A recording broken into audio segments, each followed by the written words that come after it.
ਸਤਨਾਮ ਵਾਹਿਗੁਰੂ ਸਾਹਿਬ ਜੀ। ਕੇਵਡ ਤੋਲ ਸੰਜੋਗ ਦਾ,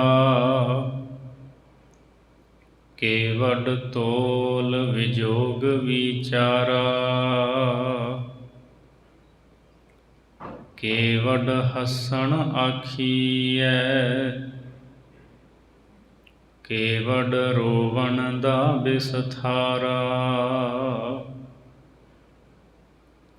ਕੇਵਡ ਹੈ ਨਿਰਵਿਰਤ ਪਖ, ਕੇਵਡ ਹੈ ਪਰਵਿਰਤ ਪਸਾਰਾ। ਕੇਵਡ ਆਖਾਂ ਪੁੰਨ ਪਾਪ, ਕੇਵਡ ਆਖਾਂ ਮੋਖ ਦੁਆਰਾ। ਕੇਵਡ ਕੁਦਰਤ ਆਖੀਐ,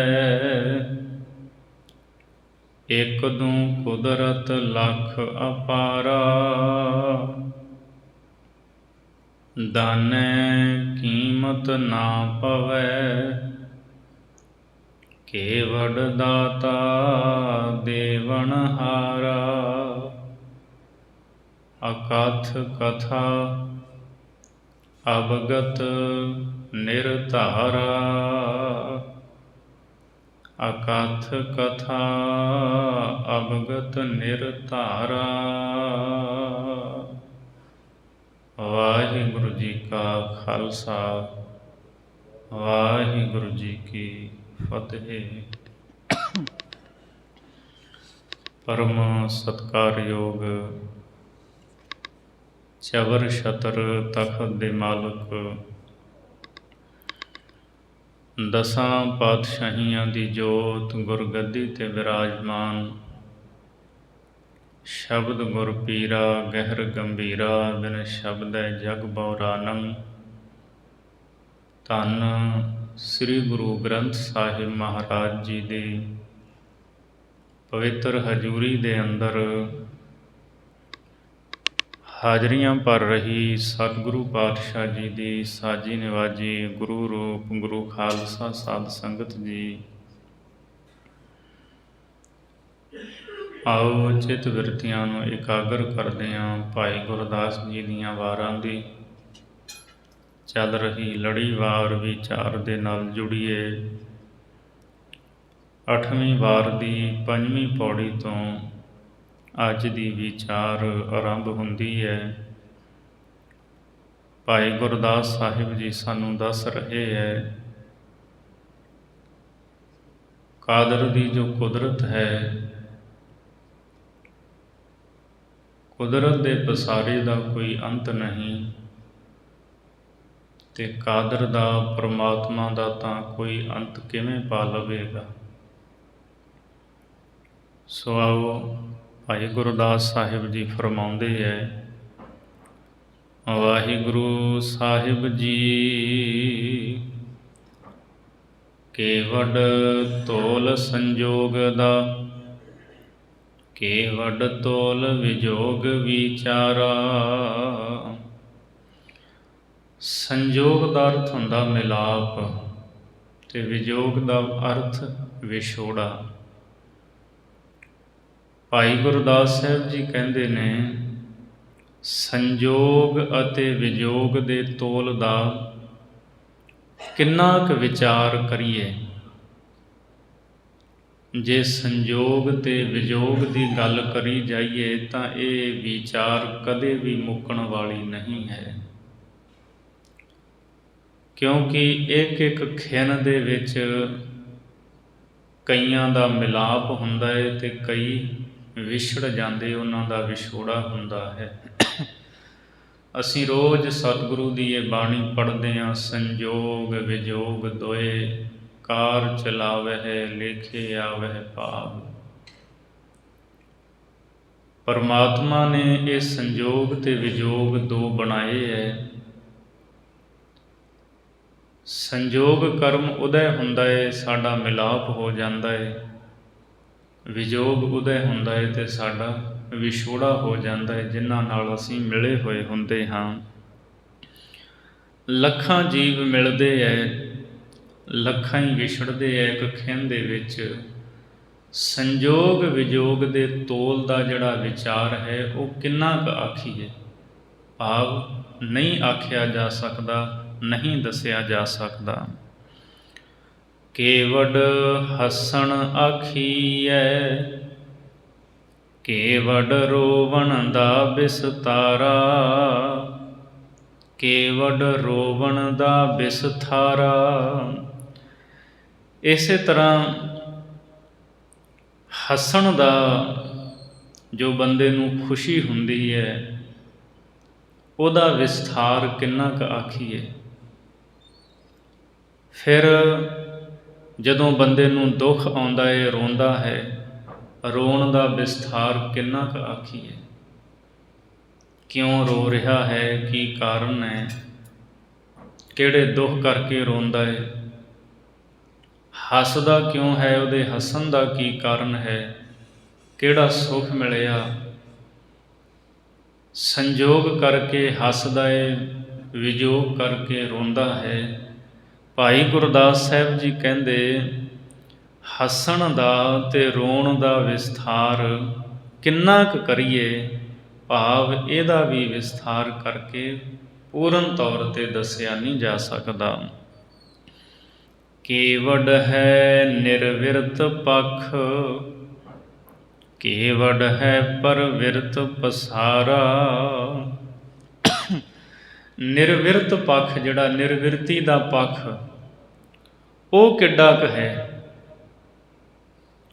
ਨਿਰਵਿਰਤ ਤੋਂ ਭਾਵ ਤਿਆਗ, ਤਿਆਗਣਾ, ਛੱਡਣਾ।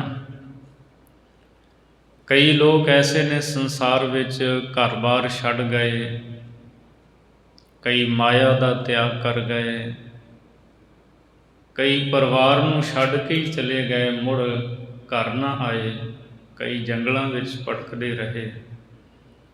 ਸੋ ਜਿਹੜਾ ਨਿਰਵਿਰਤੀ ਪੱਖ ਹੈ, ਜਿਹੜੀ ਤਿਆਗ ਦੀ ਗੱਲ ਹੈ, ਭਾਈ ਗੁਰਦਾਸ ਸਾਹਿਬ ਜੀ ਕਹਿੰਦੇ ਉਹ ਕਿੰਨੀ ਕੁ ਦੱਸੀਏ, ਉਹ ਕਿੱਡੀ ਕੁ ਵੱਡੀ ਹੈ, ਨਹੀਂ ਦੱਸੀ ਜਾ ਸਕਦੀ। ਕਈ ਆਪਣੇ ਸਰੀਰ ਦਾ ਹੀ ਤਿਆਗ ਕਰ ਜਾਂਦੇ ਹੈ। ਸੋ ਇਹ ਜੋ ਸੰਸਾਰ ਦੇ ਵਿੱਚ ਨਿਰਵਿਰਤੀ ਪੱਖ ਹੈ ਨਾ, ਇਹ ਕਿੱਡਾ ਕੁ ਦੱਸੀਏ।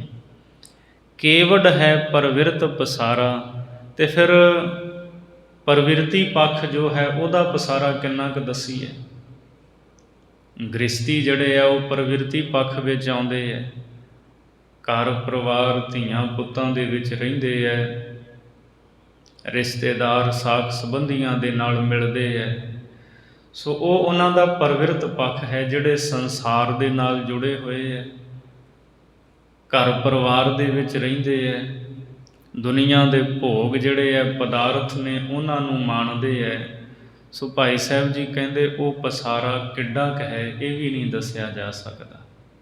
ਤਿਆਗ ਦਾ ਪੱਖ ਅਤੇ ਗ੍ਰਹਿਣ ਕਰਨ ਦਾ ਪੱਖ ਜਿਹੜਾ ਹੈ, ਇਹ ਨਹੀਂ ਦੱਸੇ ਜਾ ਸਕਦੇ। ਕੇਵਡ ਆਖਾਂ ਪੁੰਨ ਪਾਪ, ਕੇਵਡ ਆਖਾਂ ਮੋਖ ਦੁਆਰਾ। ਪੁੰਨ ਅਤੇ ਪਾਪ ਉਹ ਕਿੱਡੇ ਕੁ ਹਨ, ਅਤੇ ਮੁਕਤੀ ਦਾ ਦਰਵਾਜ਼ਾ ਉਹ ਕਿੱਡਾ ਕੁ ਵੱਡਾ ਹੈ। ਕੋਈ ਇੱਥੇ ਪੁੰਨ ਕਰ ਰਿਹਾ, ਕੋਈ ਪਾਪ ਕਰ ਰਿਹਾ ਹੈ। ਪੁੰਨੀ ਪਾਪੀ ਆਖਣ ਨਾਹੇ, ਕਰ ਕਰ ਕਰਨਾ ਲਿਖ ਲੈ ਜਾਹੋ।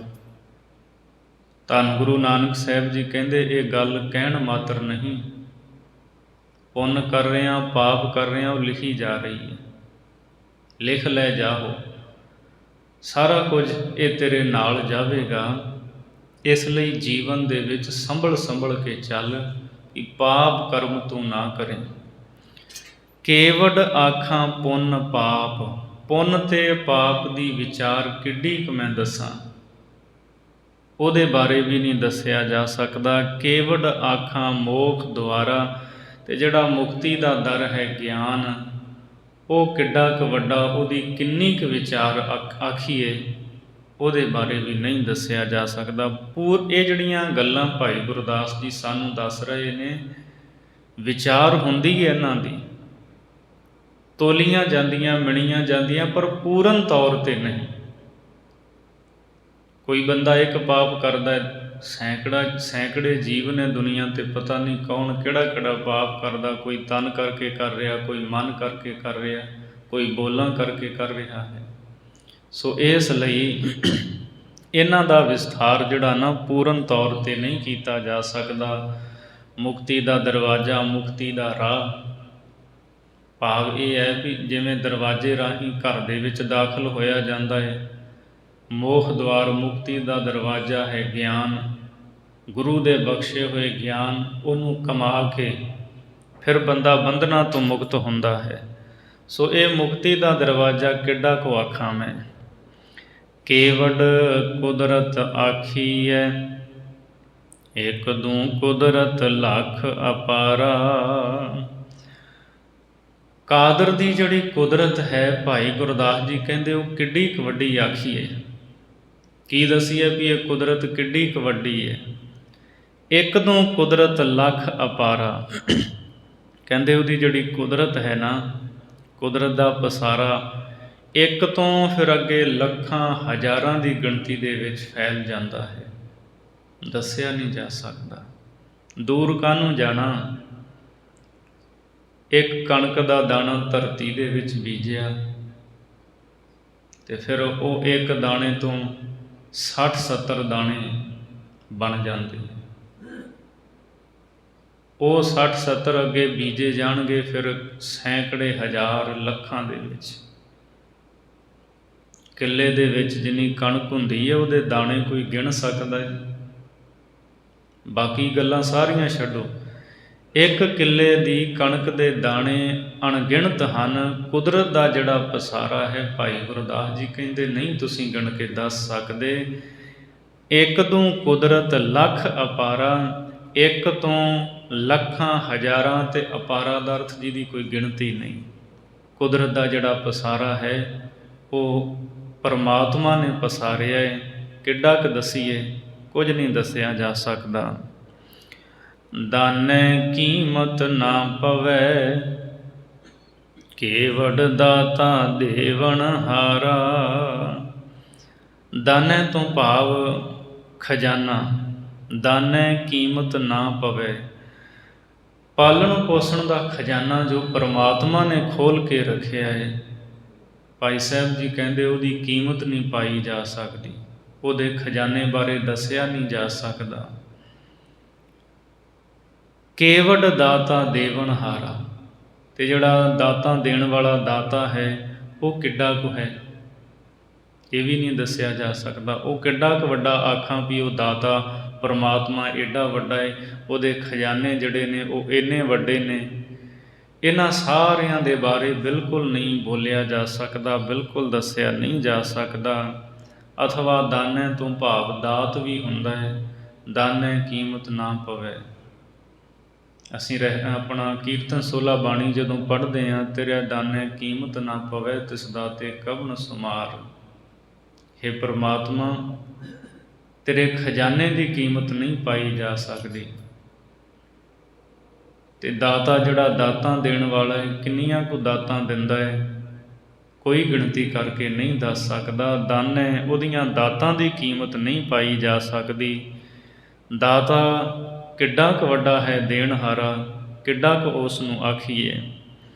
ਅਕਥ ਕਥਾ ਅਵਗਤ ਨਿਰਧਾਰਾ, ਉਹਦੀ ਕਥਾ ਅਕਥ ਹੈ। ਅਕਥ ਤੋਂ ਭਾਵ ਜਿਹਦੇ ਬਾਰੇ ਕਥਨ ਨਾ ਕੀਤਾ ਜਾ ਸਕਦਾ ਹੋਵੇ, ਬਿਆਨ ਨਾ ਕੀਤਾ ਜਾ ਸਕਦਾ ਹੋਵੇ, ਉਹਦੀ ਕਥਾ ਅਕਥ ਹੈ। ਅਵਗਤ ਹੈ, ਜਿਹਦੀ ਹਾਲਤ ਬਾਰੇ ਨਾ ਦੱਸਿਆ ਜਾ ਸਕੇ। ਨਿਰਧਾਰਾ, ਤੇ ਉਹਨੂੰ ਕਿਸੇ ਦੂਜੇ ਦਾ ਆਸਰਾ ਵੀ ਨਹੀਂ ਹੈ। ਬੰਦਾ ਦੁਨੀਆ ਦੇ ਵਿੱਚ ਆਸਰਾ ਭਾਲਦਾ ਹੈ। ਬੁਢੇਪੇ ਵਿੱਚ ਮਾਂ ਬਾਪ ਧੀਆਂ ਪੁੱਤਰਾਂ ਦਾ ਆਸਰਾ ਭਾਲਦੇ ਹੈ, ਪਰ ਪਰਮਾਤਮਾ ਨਿਰਧਾਰਾ, ਉਹਨੂੰ ਕਿਸੇ ਆਸਰੇ ਦੀ ਲੋੜ ਨਹੀਂ। ਉਹ ਆਪਣੇ ਆਪ ਦੇ ਵਿੱਚ ਕਾਇਮ ਹੈ, ਸਦਾ ਰਹਿਣ ਵਾਲਾ ਹੈ। ਕਿਸੇ ਦੂਸਰੇ ਦੇ ਆਸਰੇ ਦੀ ਉਸ ਨੂੰ ਲੋੜ ਨਹੀਂ ਪੈਂਦੀ। ਉਹਦੀ ਕਥਾ ਅਕਥ ਹੈ। ਕਥਨਾ ਕਥੀ ਨ ਆਵੈ ਤੋਟ, ਕਥ ਕਥ ਕਥੀ ਕੋਟੀ ਕੋਟ ਕੋਟ। ਕਰੋੜਾਂ ਆਏ ਉਹਨੂੰ ਕਥਨ ਕਰ ਕਰਕੇ ਚਲੇ ਗਏ, ਪਰ ਉਹਦੀ ਕਥਾ ਪੂਰਨ ਤੌਰ 'ਤੇ ਨਹੀਂ ਬਿਆਨੀ ਗਈ ਹੈ।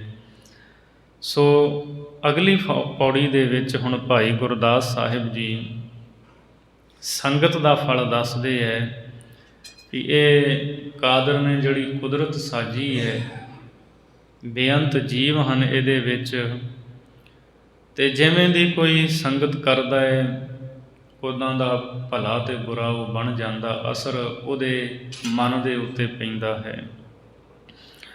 184 ਜੂਨ ਵਿੱਚ ਮਾਨਸ ਜਨਮ ਦੁਲੰਭ ਉਪਾਇਆ। 84 ਲੱਖ ਜੂਨ ਦੇ ਵਿੱਚ ਪਰਮਾਤਮਾ ਨੇ ਇਹ ਮਨੁੱਖਾ ਜਨਮ ਜਿਹੜਾ ਦੁਰਲੱਭ ਹੈ ਉਹ ਪੈਦਾ ਕੀਤਾ ਹੈ। ਦੁਰਲੱਭ ਤੋਂ ਭਾਵ ਹੁੰਦਾ ਜਿਸ ਨੂੰ ਲੱਭਣਾ ਬੜਾ ਔਖਾ ਹੋਵੇ, ਜਿਸ ਨੂੰ ਕਦੇ ਵੀ ਕੋਈ ਛੇਤੀ ਨਾ ਲੱਭ ਸਕਦਾ ਹੋਵੇ। ਭਾਵ ਇਹ ਹੈ ਵੀ 84 ਲੱਖ ਜੂਨ ਦੇ ਵਿੱਚੋਂ ਉੱਤਮ ਜਨਮ ਇਸ ਮਨੁੱਖਾ ਦੇਹੀ ਦਾ ਹੈ। ਹੋਰ ਜੂਨਾਂ ਬਥੇਰੀਆਂ ਨੇ, ਪਰ ਜਿਹੜੀ ਉੱਤਮਤਾ, ਜਿਹੜੀ ਵਡਿਆਈ ਬੰਦੇ ਨੂੰ ਮਿਲੀ ਹੈ ਨਾ, ਉਹ ਹੋਰ ਕਿਸੇ ਨੂੰ ਨਹੀਂ ਮਿਲੀ। ਇਸ ਧਰਤੀ ਮੈਂ ਤੇਰੀ ਸਿਕਦਾਰੀ ਕਿਹਾ ਮਹਾਰਾਜ ਨੇ, ਵੀ ਇੱਥੇ ਤੇਰੀ ਸਰਦਾਰੀ ਹੈ। ਵੇਖ ਹੋਰ ਵੀ ਜੂਨਾਂ ਹਨ, ਪਰ ਉਹਨਾਂ ਕੋਲ ਉਹ ਸਮਝ ਬੂਝ ਨਹੀਂ ਜਿਹੜੀ ਤੇਰੇ ਕੋਲ ਹੈ। ਸੋ 84 ਲੱਖ ਜੂਨ ਦੇ ਵਿੱਚ ਮਨੁੱਖਾ ਜਨਮ ਦੁਰਲੱਭ ਪਰਮਾਤਮਾ ਨੇ ਪੈਦਾ ਕੀਤਾ ਹੈ। 4 ਵਰਨ 4 ਮਜ਼ਹਬਾਂ, ਹਿੰਦੂ ਮੁਸਲਮਾਨ ਸਦਾਇਆ। ਕੋਈ ਆਪਣੇ ਆਪ ਨੂੰ ਹਿੰਦੂ ਸਦਵਾਉਂਦਾ, ਕੋਈ ਮੁਸਲਮਾਨ ਸਦਵਾਉਂਦਾ। ਸਦਵਾਉਂਦਾ ਤਾਂ ਭਾਵ ਅਖਵਾਉਂਦਾ। ਇੱਕ ਕਹਿ ਰਿਹਾ ਮੈਂ ਹਿੰਦੂ ਹਾਂ, ਦੂਜਾ ਕਹਿ ਰਿਹਾ ਮੈਂ ਮੁਸਲਮਾਨ ਹਾਂ। ਅਤੇ ਹਿੰਦੂਆਂ ਦੇ ਵਿੱਚ ਵੀ ਫਿਰ ਇੱਕ ਨਹੀਂ ਰਿਹਾ, 4 ਵਰਨ ਬਣੇ ਨੇ, ਬ੍ਰਾਹਮਣ, ਖੱਤਰੀ, ਵੈਸ਼, ਸ਼ੂਦਰ। ਕੋਈ ਬ੍ਰਾਹਮਣ ਅਖਵਾਉਂਦਾ ਹੈ, ਕੋਈ ਵੈਸ਼ ਅਖਵਾਉਂਦਾ, ਕੋਈ ਖੱਤਰੀ ਅਖਵਾਉਂਦਾ, ਕੋਈ ਸ਼ੂਦਰ ਅਖਵਾਉਂਦਾ ਆਪਣੇ ਆਪ ਨੂੰ। ਅਤੇ ਇਸੇ ਤਰ੍ਹਾਂ 4 ਮਜ਼ਹਬ ਨੇ ਮੁਸਲਮਾਨਾਂ ਦੇ, ਸ਼ੀਆ, ਸੁੰਨੀ, ਰਾਫਜੀ, ਇਮਾਮ, ਸਾਫੀ। ਔਰ ਅਸੀਂ ਵੇਖਦੇ ਹਾਂ ਇਰਾਕ ਦੇ ਵਿੱਚ ਕਿੰਨਾ ਝਗੜਾ ਹੈ, ਅਤੇ ਦੋਵੇਂ ਮੁਸਲਮਾਨ ਲੜਨ ਵਾਲੇ, ਸ਼ੀਆ ਸੁੰਨੀ।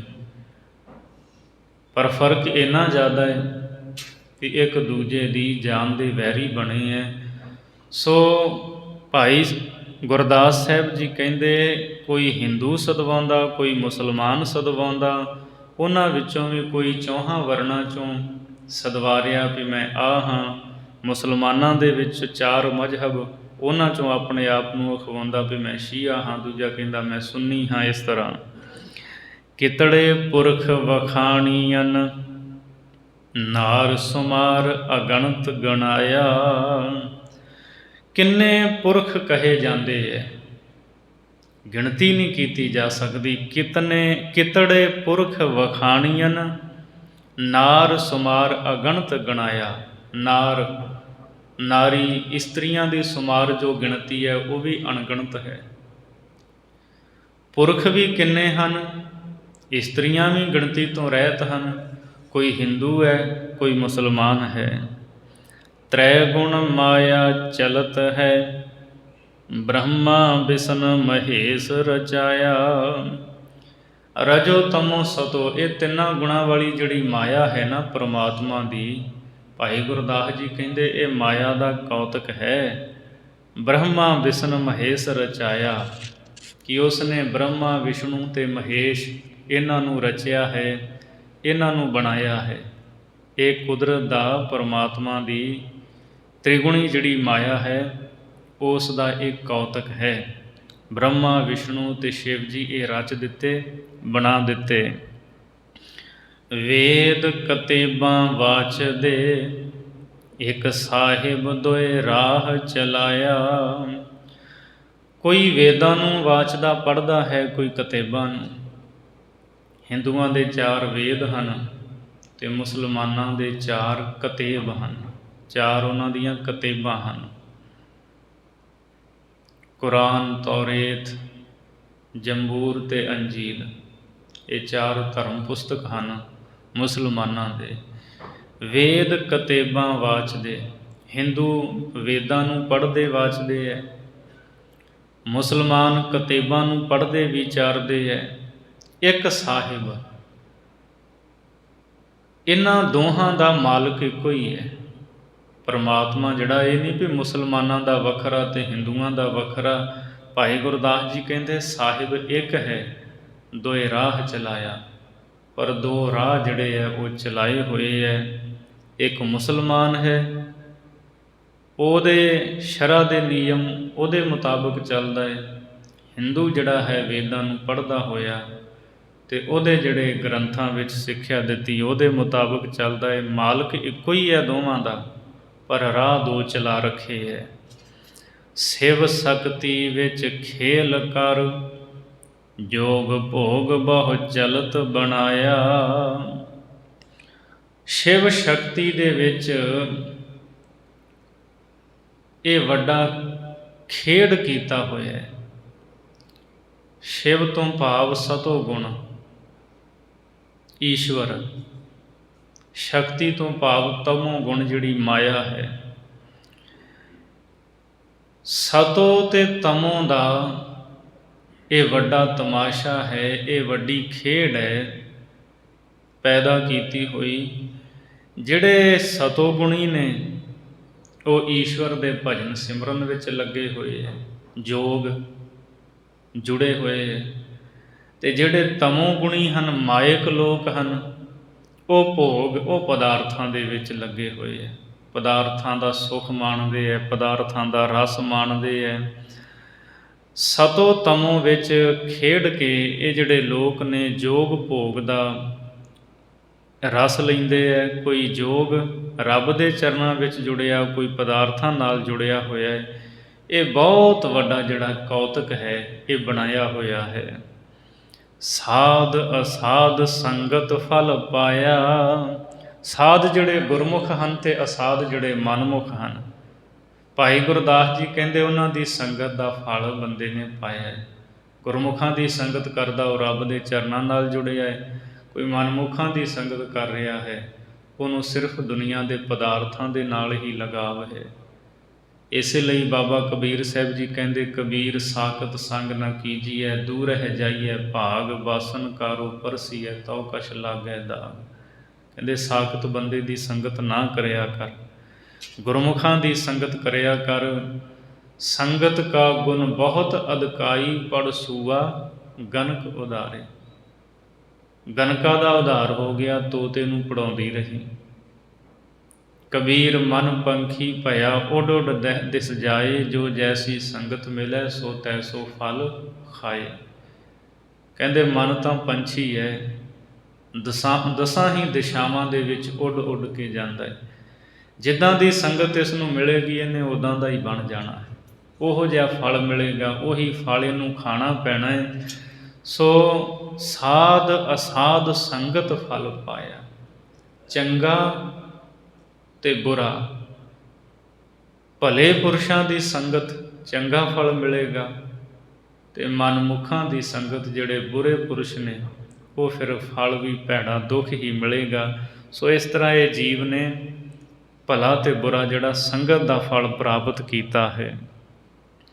ਹੁਣ ਇਸ ਤੋਂ ਅੱਗੇ 7ਵੀਂ ਪੌੜੀ ਦੇ ਅੰਦਰ ਭਾਈ ਗੁਰਦਾਸ ਸਾਹਿਬ ਜੀ ਨੂੰ ਪੁੱਛਿਆ ਗਿਆ, ਭਾਈ ਗੁਰਦਾਸ ਸਾਹਿਬ ਜੀ ਤੁਸੀਂ ਸਾਨੂੰ ਇੰਨੀ ਜਾਣਕਾਰੀ ਦਿੰਦੇ ਹੋ, ਹਿੰਦੂ ਮਤ ਦਾ ਵਰਣਨ ਕਰਕੇ ਸਾਨੂੰ ਦੱਸੋ।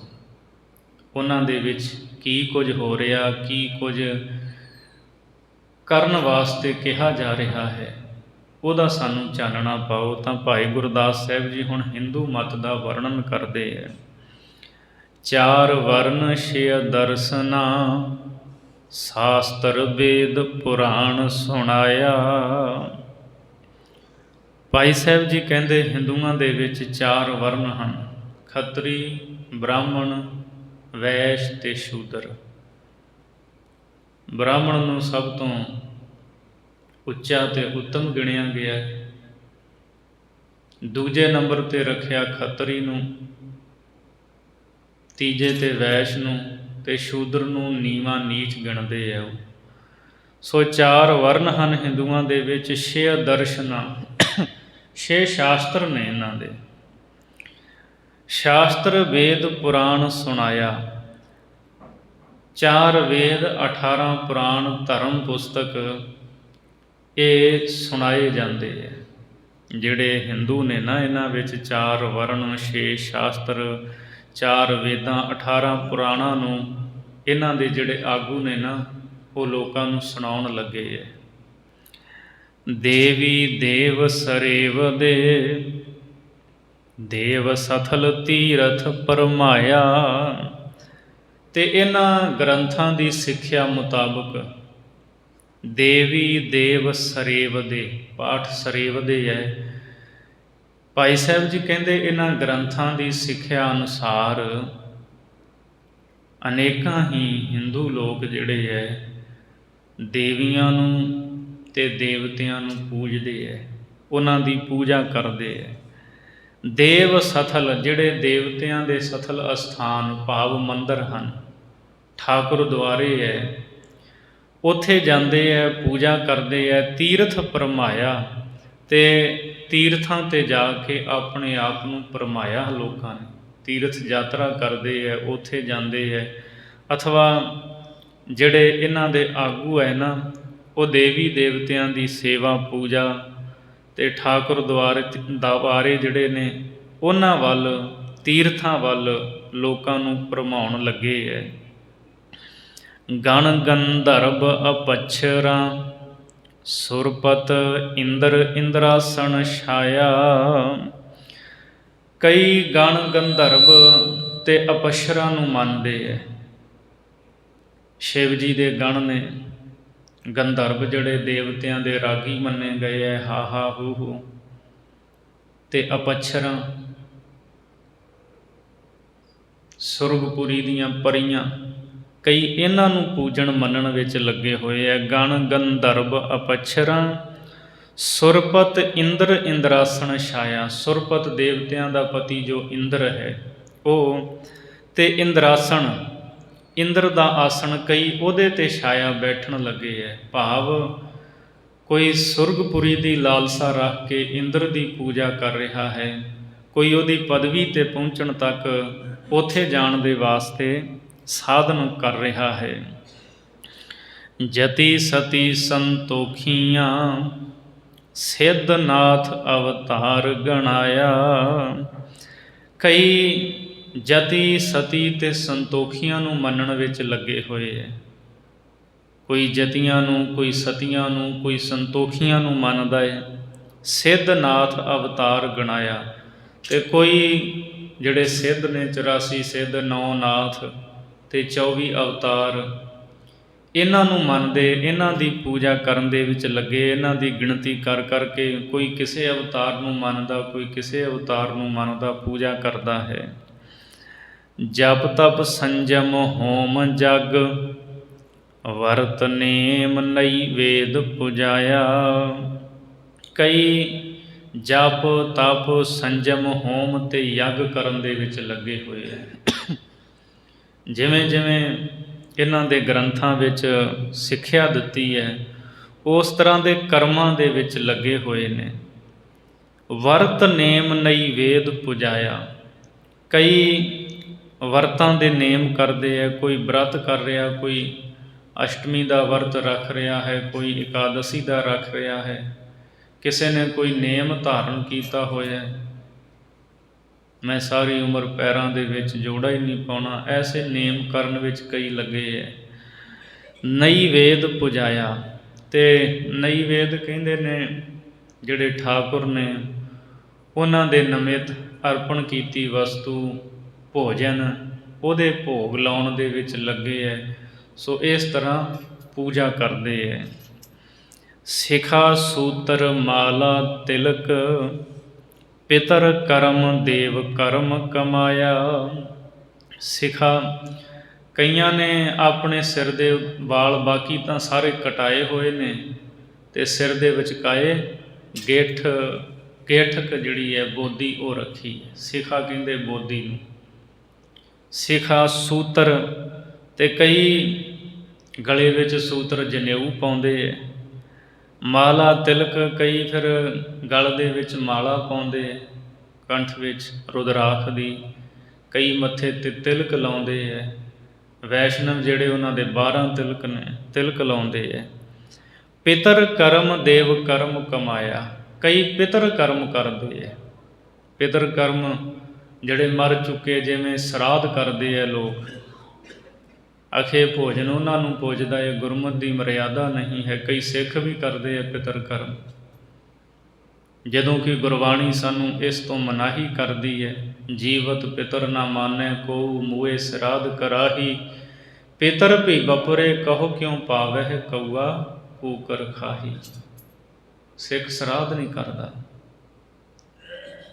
ਸਿੱਖ ਤਾਂ ਗੁਰੂ ਦੀ ਦਸੀ ਮਰਿਆਦਾ ਮੁਤਾਬਕ ਚੱਲਦਾ ਹੈ। ਸੋ ਕਈ ਪਿਤਰ ਕਰਮ ਇਸ ਤਰ੍ਹਾਂ ਸ਼ਰਾਧ ਇਤਿਆਦਿ ਕਰਾਉਂਦੇ ਹੈ। ਦੇਵ ਕਰਮ ਕਮਾਇਆ, ਅਤੇ ਕਈ ਦੇਵ ਕਰਮ ਕਰਦੇ ਹੈ। ਦੇਵਤਿਆਂ ਦੀ ਪੂਜਾ, ਉਹਨਾਂ ਨੂੰ ਕੁਝ ਅਰਪਣ ਕਰਨਾ, ਇਹ ਸਾਰਾ ਕੁਝ ਹਿੰਦੂ ਮਤ ਵਾਲੇ ਕਰਦੇ ਹੈ। ਪੁੰਨ ਦਾਨ ਉਪਦੇਸ਼ ਦਿੜਾਇਆ, ਇਹ ਇੰਨਾ ਕੁਝ ਕਰਦੇ ਅਤੇ ਨਾਲ ਪੁੰਨ ਦਾਨ ਦਾ ਉਪਦੇਸ਼ ਜਿਹੜਾ ਨਾ ਇਹਨਾਂ ਦੇ ਵਿੱਚ ਦ੍ਰਿੜ ਕਰਵਾਇਆ ਜਾਂਦਾ ਵੀ ਪੁੰਨ ਦਾਨ ਕਰਨਾ ਹੈ। ਸੋ ਇਹ ਹੈ ਹਿੰਦੂ ਮਤ ਦਾ ਵਰਣਨ। ਭਾਈ ਗੁਰਦਾਸ ਸਾਹਿਬ ਜੀ ਕਹਿੰਦੇ ਜੋ ਮੈਂ ਜ਼ਿਕਰ ਕੀਤਾ ਹੈ ਇਹ ਹਿੰਦੂ ਮਤ ਵਾਲੇ ਕਰਦੇ ਹੈ।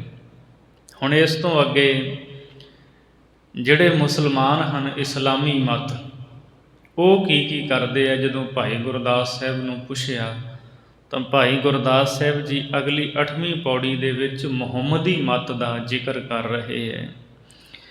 ਪੀਰ ਪਿਕੰਬਰ ਔਲੀਏ, ਗੌਸ ਕੁਤਬ ਵਲੀਉਲਹਿ ਜਾਣੇ। ਪਿਕੰਬਰ ਪੱਪੇ ਨੂੰ ਸਿਹਾਰੀ ਦੇ ਨਾਲ ਪਾਠ ਹੈ। ਇਹ ਜਿੰਨੇ ਭਾਈ ਗੁਰਦਾਸ ਨੇ ਗਿਣੇ ਹੈ ਨਾ, ਪੀਰ ਪਿਕੰਬਰ ਔਲੀਏ ਗੌਸ ਕੁਤਬ ਵਲੀਉਲਹਿ, ਇਹ ਇਸਲਾਮ ਦੇ ਵਿੱਚ ਸਾਈਂ ਲੋਕਾਂ ਦੇ ਦਰਜੇ ਹਨ। ਵੱਖਰੇ ਵੱਖਰੇ ਦਰਜੇ ਹੈ, ਉਹਨਾਂ ਦੀਆਂ ਵੱਖਰੀਆਂ ਵੱਖਰੀਆਂ ਪਦਵੀਆਂ ਹਨ। ਉਹਨਾਂ ਦਾ ਜ਼ਿਕਰ ਭਾਈ ਸਾਹਿਬ ਨੇ ਕੀਤਾ ਹੈ। ਪੀਰ ਪੈਗੰਬਰ ਔਲੀਆ ਗੌਸ ਕੁਤਬ ਵਲੀਉੱਲਾ, ਇਹ ਸਾਰੇ ਮੁਸਲਮਾਨਾਂ ਦੇ ਵਿੱਚ ਸਾਈਂ ਲੋਕ ਜਿਹੜੇ ਨੇ ਉਹਨਾਂ ਦੇ ਦਰਜੇ ਕਹੇ ਜਾਂਦੇ ਹੈ। ਪੀਰ ਧਰਮ ਦਾ ਆਗੂ ਗੁਰੂ, ਅਤੇ ਪੈਗੰਬਰ ਜਿਹੜਾ ਸੁਨੇਹਾ ਲੈ ਜਾਣ ਵਾਲਾ ਹੈ। ਖੁਦਾ ਦਾ ਸੁਨੇਹਾ ਲੋਕਾਂ ਤੱਕ ਜਿਹੜਾ ਪਹੁੰਚਾਉਂਦਾ ਹੈ, ਉਹਨੂੰ ਇਸਲਾਮ ਦੇ ਵਿੱਚ ਪੈਗੰਬਰ ਕਿਹਾ ਜਾਂਦਾ ਹੈ। ਜਿਵੇਂ ਮੁਹੰਮਦ ਸਾਹਿਬ ਨੂੰ ਪੈਗੰਬਰ ਕਿਹਾ ਜਾਂਦਾ ਵੀ ਖੁਦਾ ਦਾ ਸੁਨੇਹਾ ਲੋਕਾਂ ਤੱਕ ਪਹੁੰਚਾਉਣ ਵਾਲੇ ਹੈ। ਇਸੇ ਤਰ੍ਹਾਂ ਔਲੀਏ, ਜਿਹੜਾ ਔਲੀਆ ਸ਼ਬਦ ਹੈ ਇਹ ਵਲੀ ਦਾ ਬਹੁਵਚਨ ਹੈ। ਵਲੀ ਅਰਬੀ ਵਿੱਚ ਵਲੀ ਦਾ ਅਰਥ ਹੁੰਦਾ ਮਾਲਕ, ਪਤੀ ਜਾਂ ਮਿੱਤਰ ਕਹਿ ਲਓ, ਧਰਮ ਦਾ ਆਗੂ, ਉਸ ਨੂੰ ਵਲੀ ਕਿਹਾ ਜਾਂਦਾ। ਅਤੇ ਔਲੀਆ ਵਲੀ ਦਾ ਬਹੁਵਚਨ। ਗੌਸ ਕੁਤਬ ਵਲੀਉਲਹਿ ਜਾਣੇ, ਗੌਸ ਇਹ ਵੀ ਇਸਲਾਮ ਦੇ ਵਿੱਚ ਇੱਕ ਖਾਸ ਦਰਜਾ ਹੈ। ਜਿਹੜਾ ਫਰਿਆਦ ਨੂੰ, ਪੁਕਾਰ ਨੂੰ ਸੁਣਨ ਵਾਲਾ, ਉਸ ਨੂੰ ਗੌਸ ਕਿਹਾ ਜਾਂਦਾ ਹੈ। ਇਹ ਇੱਕ ਦਰਜਾ ਹੈ। ਕੁਤਬ, ਕੁਤਬ ਕਹਿੰਦੇ ਆ ਜਿਹੜਾ ਮੁਖੀ ਹੋਵੇ, ਪ੍ਰਧਾਨ ਹੋਵੇ, ਉਹਨੂੰ ਕੁਤਬ ਕਿਹਾ ਜਾਂਦਾ ਹੈ। ਵਲੀਉਲਹਿ ਜਾਣੇ, ਵਲੀਉੱਲਾ ਕਹਿੰਦੇ ਨੇ ਖੁਦਾ ਦੇ ਮਿੱਤਰ ਨੂੰ, ਦੋਸਤ ਨੂੰ। ਸੋ ਇਹ ਗਿਣਤੀ ਕੀਤੀ ਹੈ। ਅੱਗੇ ਵੀ ਭਾਈ ਗੁਰਦਾਸ ਜੀ ਕਰਨਗੇ ਵੀ ਇਸਲਾਮ ਦੇ ਵਿੱਚ ਪੀਰ ਪੈਗੰਬਰ ਔਲੀਏ ਗੌਸ ਕੁਤਬ ਵਲੀਉੱਲਾ, ਇਹ ਜਿਹੜੇ ਹੈ, ਜਿਹੜੇ ਰੱਬ ਦੇ ਪਿਆਰੇ ਸਾਈਂ ਲੋਕ, ਉਹਨਾਂ ਦੇ ਦਰਜੇ ਜਾਣੇ ਜਾਂਦੇ ਹੈ। ਸੇਖ ਮਸਾਇਕ ਆਖੀਆਂ ਲੱਖ ਲੱਖ ਦਰ ਦਰਵੇਸ਼ ਵਖਾਣੇ। ਇਸੇ ਤਰ੍ਹਾਂ ਲੱਖਾਂ ਸ਼ੇਖ ਅਤੇ ਲੱਖਾਂ ਹੀ ਮਸ਼ਾਇਕ ਜਿਹੜੇ ਉਹ ਕਹੇ ਜਾਂਦੇ ਹੈ। ਲੱਖਾਂ ਹੀ ਖੁਦਾ ਦੇ ਦਰਵਾਜ਼ੇ ਦੇ ਦਰਵੇਸ਼ ਕਹੇ ਜਾਂਦੇ ਹੈ। ਮੁਹੰਮਦੀ ਮਤ ਦੇ ਵਿੱਚ ਸ਼ੇਖ ਅਤੇ ਮਸਾਇਕ, ਜਿਹੜਾ ਮਸਾਇਕ ਹੈ ਇਹ ਸ਼ੇਖ ਦਾ ਹੀ ਬਹੁਵਚਨ ਹੈ। ਇਹ ਵੀ ਇੱਕ ਫਿਰਕਾ ਹੈ ਇਸਲਾਮ ਦੇ ਵਿੱਚ। ਅਤੇ ਲੱਖਾਂ ਹੀ ਰੱਬ ਦੇ ਦਰ ਦੇ ਦਰਵੇਸ਼ ਕਹੇ ਜਾਂਦੇ ਹੈ। ਸੋਹਦੇ ਲੱਖ ਸ਼ਹੀਦ ਹੋਏ, ਲੱਖ ਅਬਦਾਲ ਮਲੰਗ ਮਿਲਾਣੇ। ਲੱਖਾਂ ਹੀ ਸੁਹਦੇ, ਸੁਹਦੇ ਦਾ ਅਰਥ ਗਰੀਬ ਵੀ ਹੈ। ਸ਼ਹੀਦ ਦਾ ਹੀ ਬਹੁਵਚਨ ਸੁਹਦੇ ਹੈ। ਲੱਖਾਂ ਹੀ ਸੂਰਮੇ, ਲੱਖਾਂ ਸ਼ਹੀਦ, ਲੱਖਾਂ ਹੀ ਸੁਹਦੇ, ਲੱਖਾਂ ਅਬਦਾਲ ਤੇ ਲੱਖਾਂ ਹੀ ਜਿਹੜੇ ਮਲੰਗ ਨੇ, ਇਹ ਫਕੀਰਾਂ ਦੇ ਦਰਜੇ ਮੁਹੰਮਦੀ ਮਤ ਦੇ ਵਿੱਚ, ਇਸਲਾਮ ਦੇ ਵਿੱਚ ਮਿਲਦੇ ਹੈ। ਅਬਦਾਲ ਇਹ ਵੀ ਉਹਨਾਂ ਦਾ ਇੱਕ ਦਰਜਾ ਹੈ ਇਸਲਾਮੀ ਮਤ ਦੇ ਵਿੱਚ। ਇਸੇ ਹੀ ਤਰ੍ਹਾਂ ਜਿਹੜਾ ਮਲੰਗ ਹੈ, ਇਹ ਵੀ ਇੱਕ ਫਿਰਕਾ ਹੈ ਜੋ ਜਿੰਦਾ ਸ਼ਾਹ ਤੋਂ ਚੱਲਿਆ ਹੈ। ਅਤੇ ਇਹ ਜਿਹੜੇ ਮਲੰਗ, ਇਹ ਸਿਰ ਦੇ ਕੇਸ ਨਹੀਂ ਸੀ ਮਨਾਉਂਦੇ, ਅਤੇ ਸਿਰ ਦੇ ਕੇਸਾਂ ਦਾ ਜੂੜਾ ਇਹ ਪਿੱਛੇ ਗਿੱਚੀ ਵਿੱਚ ਕਰਦੇ ਹੁੰਦੇ ਸੀ, ਸੋ ਉਹਨਾਂ ਨੂੰ ਮਲੰਗ ਕਿਹਾ ਜਾਂਦਾ ਸੀ। ਭਾਈ ਗੁਰਦਾਸ ਜੀ ਕਹਿੰਦੇ ਇਹ ਮਲੰਗ ਮਿਲਦੇ ਹੈ। ਅਬਦਾਲ, ਲੱਖਾਂ ਸੂਰਮੇ, ਲੱਖਾਂ ਸ਼ਹੀਦ ਤੇ ਲੱਖਾਂ ਸੁਹਦੇ ਇਸਲਾਮੀ ਮਤ ਵਿੱਚ ਇਹ ਮਿਲਦੇ ਹਨ। ਸਿੰਧੀ ਰੁਕਨ ਕਲੰਦਰਾਂ, ਲੱਖ ਉਲਮਾਓ ਮੁੱਲਾ ਮੌਲਾਣੇ। ਲੱਖਾਂ ਹੀ ਸਿੰਧੀ, ਸਿੰਧੀ ਜਾਤ ਦੇ ਫਕੀਰ ਨੇ, ਸਿੰਧ ਦੇ ਵਿੱਚ ਜਿਹੜੇ ਹੋਏ ਹੈ, ਸੋ ਲੱਖਾਂ ਹੀ ਸਿੰਧੀ ਜਾਤ ਵਾਲੇ ਫਕੀਰ ਹਨ। ਰੁਕਨ ਕਲੰਦਰਾਂ, ਲੱਖਾਂ ਹੀ ਕਲੰਦਰਾਂ ਦੇ ਵੱਡੇ ਰੁਕਨ ਮਹੰਤ ਹਨ। ਰੁਕਨ ਕਹਿੰਦੇ ਆ ਜਿਹੜਾ ਸ਼੍ਰੋਮਣੀ ਮਹੰਤ ਆਗੂ ਹੋਵੇ। ਕਲੰਦਰ ਇਹ ਵੀ ਇਸਲਾਮ ਦੇ ਵਿੱਚ ਇੱਕ ਦਰਜਾ ਹੈ, ਕਲੰਦਰ। ਸੋ ਲੱਖਾਂ ਹੀ ਕਲੰਦਰਾਂ ਦੇ ਆਗੂ ਮਿਲਦੇ ਹੈ। ਲੱਖ ਉਲਮਾਓ ਮੁੱਲਾ ਮੌਲਾਣੇ, ਇਸੇ ਤਰ੍ਹਾਂ ਲੱਖਾਂ ਹੀ ਪੜ੍ਹੇ ਹੋਏ ਮੁੱਲਾਂ ਅਤੇ ਲੱਖਾਂ ਹੀ ਮੌਲਵੀ ਮਿਲਦੇ ਹੈ, ਲੱਖਾਂ ਹੀ ਉਲਮਾਓ ਮਿਲਦੇ ਹੈ। ਸਰੈ ਸਰੀਅਤ ਆਖੀਐ, ਤਰਕ ਤਰੀਕਤ ਰਾਹ ਸਿਆਣੇ। ਇਸੇ ਤਰ੍ਹਾਂ ਸਰਾ ਦਾ ਜਿਹੜਾ ਨਿਯਮ ਹੈ, ਇਸਲਾਮ ਦੇ ਵਿੱਚ ਧਰਮ ਦਾ ਜਿਹੜਾ ਕਾਨੂੰਨ ਬਣਾਇਆ ਹੋਇਆ ਹੈ, ਭਾਈ ਗੁਰਦਾਸ ਸਾਹਿਬ ਜੀ ਕਹਿੰਦੇ ਉਹਨੂੰ ਸ਼ਰੀਅਤ ਆਖਦੇ ਹੈ। ਸੋ ਇਸੇ ਤਰ੍ਹਾਂ ਉਹ ਸ਼ਰੀਅਤ ਦੇ ਅਨੁਸਾਰ ਅਨੇਕਾਂ ਚੱਲਦੇ ਹੈ। ਕਈ ਸ਼ਰੀਅਤ ਧਰਮ ਦੇ ਨਿਯਮ ਆਖੇ ਜਾਂਦੇ ਹੈ। ਤਰਕ ਤਰੀਕਤ ਰਾਹ ਸਿਆਣੇ, ਅਤੇ ਤਰੀਕਤ ਇਹ ਵੀ ਇੱਕ ਕਿਤਾਬ ਹੈ ਜਿਹਦੇ ਵਿੱਚ ਸ਼ਰ੍ਹਾ ਦੇ ਨਿਯਮ ਲਿਖੇ ਹੁੰਦੇ ਹੈ। ਭਾਈ ਗੁਰਦਾਸ ਜੀ ਕਹਿੰਦੇ ਜਿਹੜੀ ਤਰੀਕਤ ਕਿਤਾਬ ਹੈ ਨਾ, ਉਹਦੇ ਵਿੱਚ ਜੋ ਸ਼ਰ੍ਹਾ ਦੇ ਨਿਯਮ ਲਿਖੇ ਗਏ ਹੈ, ਅਨੇਕਾਂ ਹੀ ਉਹਨੂੰ ਪੜ੍ਹ ਕੇ ਅਤੇ ਰਾਹ ਦੀ ਸਿਆਣ ਕਰਦੇ ਹੈ, ਭਾਵ ਰਾਹ ਪਛਾਣਦੇ ਹੈ, ਅਤੇ ਤਰਕ ਵੈਰਾਗ ਨੂੰ ਧਾਰਨ ਕਰਦੇ ਹੈ। ਮਾਰਫਤੀ ਮਾਰੂਫ ਲਖ, ਹੱਕ ਹਕੀਕਤ ਹੁਕਮ ਸਮਾਣੇ। ਲੱਖਾਂ ਹੀ ਮਾਰਫਤ ਦੀ ਕਿਤਾਬ ਤੋਂ ਗਿਆਨ ਪ੍ਰਾਪਤ ਕਰਕੇ ਮਾਰੂਫ ਮਸ਼ਹੂਰ ਗਿਆਨੀ ਬਣਦੇ ਹੈ। ਇਹ ਵੀ ਮਾਰਫਤ ਮਨ ਮਾਰੋ ਆਪਣਾ, ਮਾਰਫਤ ਦੀ ਵੀ ਇੱਕ ਕਿਤਾਬ ਹੈ। ਸੋ ਉਹਦੇ ਵਿੱਚੋਂ ਆਤਮ ਗਿਆਨ ਪ੍ਰਾਪਤ ਕਰਦੇ ਹੈ। ਲੱਖਾਂ ਹੀ ਲੋਕ ਜਿਹੜੇ ਹੈ ਉਹ ਮਾਰਫਤ ਦੀ ਕਿਤਾਬ ਤੋਂ ਗਿਆਨ ਪ੍ਰਾਪਤ ਕਰਕੇ ਮਾਰੂਫ ਕਹਿੰਦੇ ਜਿਹੜੇ ਮਸ਼ਹੂਰ ਵੱਡੇ ਗਿਆਨੀ ਉਹ ਬਣਦੇ ਹੈ। ਹੱਕ ਹਕੀਕਤ ਹੁਕਮ ਸਮਾਣੇ, ਹੱਕ ਕਹਿੰਦੇ ਸੱਚ ਨੂੰ, ਅਤੇ ਹਕੀਕਤ, ਹਕੀਕਤ ਤੋਂ ਸੱਚੇ ਹੁਕਮ ਨੂੰ ਪਛਾਣ ਕੇ ਅਤੇ ਉਹਦੇ ਵਿੱਚ ਸਮਾ ਜਾਂਦੇ ਹੈ। ਸੋ ਹਕੀਕਤ ਤੋਂ ਅਨੇਕਾਂ ਹੀ ਗੱਲਾਂ ਉਹ ਗ੍ਰਹਿਣ ਕਰਦੇ ਹੈ, ਅਤੇ ਰੱਬ ਦੇ ਫਿਰ ਹੁਕਮ ਨੂੰ ਪਛਾਣਦੇ ਅਤੇ ਉਹਦੇ ਵਿੱਚ ਸਮਾਣੇ ਸਮਾਉਂਦੇ ਹੈ, ਅਥਵਾ ਉਹਨਾਂ ਹੁਕਮਾਂ ਨੂੰ ਕਰਨ ਦੇ ਵਿੱਚ, ਉਹਨਾਂ ਗੱਲਾਂ ਨੂੰ ਮੰਨਣ ਦੇ ਵਿੱਚ ਸਮਾਏ ਹੋਏ ਲੱਗੇ ਹੋਏ ਹੈ। ਬੁਜ਼ਰਕ ਵਾਰ ਹਜ਼ਾਰ ਮੁਹਾਣੇ, ਬੁਜ਼ਰਕ ਵਾਰ ਤੋਂ ਭਾਵ ਜਿਹੜੇ ਬਜ਼ੁਰਗੀ ਵਾਲੇ ਗਿਆਨੀ ਹੈ, ਸੂਝਵਾਨ ਹਨ, ਸਿਆਣੇ ਹਨ, ਉਹ ਹਜ਼ਾਰਾਂ ਹੀ ਮੁਹਾਣੇ ਆਗੂ ਹਨ। ਮੁਹਾਣੇ ਦਾ ਆਖਰੀ ਅਰਥ ਮਲਾਹ ਵੀ ਹੁੰਦਾ ਹੈ, ਭਾਵ ਹੁੰਦਾ ਆਗੂ। ਸੋ ਹਜ਼ਾਰਾਂ ਹੀ ਬਜ਼ੁਰਗੀ ਨੂੰ ਧਾਰਨ ਕਰਨ ਵਾਲੇ ਜਿਹੜੇ ਆਗੂ ਹੈ ਉਹ ਬਣੇ ਹੈ, ਅਤੇ ਮੁਹੰਮਦੀ ਮਤ ਨੂੰ ਮੰਨਣ ਵਾਲੇ ਜਿਵੇਂ ਜਿਵੇਂ ਉਹ ਕਹਿੰਦੇ ਹੈ ਉਹਨਾਂ ਦੇ ਪਿੱਛੇ ਚੱਲਦੇ ਹੈ। ਸੋ ਇਸ ਪੌੜੀ ਦੇ ਵਿੱਚ ਭਾਈ ਗੁਰਦਾਸ ਸਾਹਿਬ ਜੀ ਨੇ ਮੁਹੰਮਦੀ ਮਤ ਦੀ ਜਾਣਕਾਰੀ ਦਿੱਤੀ ਹੈ ਵੀ ਬਹੁਤ ਦਰਜੇ ਨੇ ਇਸਲਾਮੀ ਮਤ ਦੇ ਵਿੱਚ, ਅਤੇ ਜੋ ਜੋ ਸ਼ਰ੍ਹਾ ਦੇ ਨਿਯਮ ਨੇ, ਕਾਇਦੇ ਨੇ, ਉਹਨਾਂ ਦੇ ਮੁਤਾਬਕ ਫਿਰ ਲੋਕ ਉਵੇਂ ਚੱਲਦੇ ਹੈ। ਵਿਚਾਰਾਂ ਕਰਦਿਆਂ ਹੋਇਆਂ ਬੇਅੰਤ ਭੁੱਲਾਂ ਹੋ ਗਈਆਂ ਹੋਣਗੀਆਂ। ਭੁੱਲਾਂ ਦੀ ਖਿਮਾ ਬਖਸ਼ਣੀ, ਅਗਾਂਹ ਵਾਸਤੇ ਸੁਮਤ ਬਖਸ਼ਣੀ ਜੀ। ਮਾਰਫਤੀ ਮਾਰੂਫ ਲੱਖ, ਹੱਕ ਹਕੀਕਤ ਹੁਕਮ ਸਮਾਣੇ, ਬੁਜ਼ਰਗ ਵਾਰ ਹਜ਼ਾਰ ਮੁਹਾਣੇ। ਵਾਹਿਗੁਰੂ ਜੀ ਕਾ ਖਾਲਸਾ, ਵਾਹਿਗੁਰੂ ਜੀ ਕੀ ਫਤਿਹ।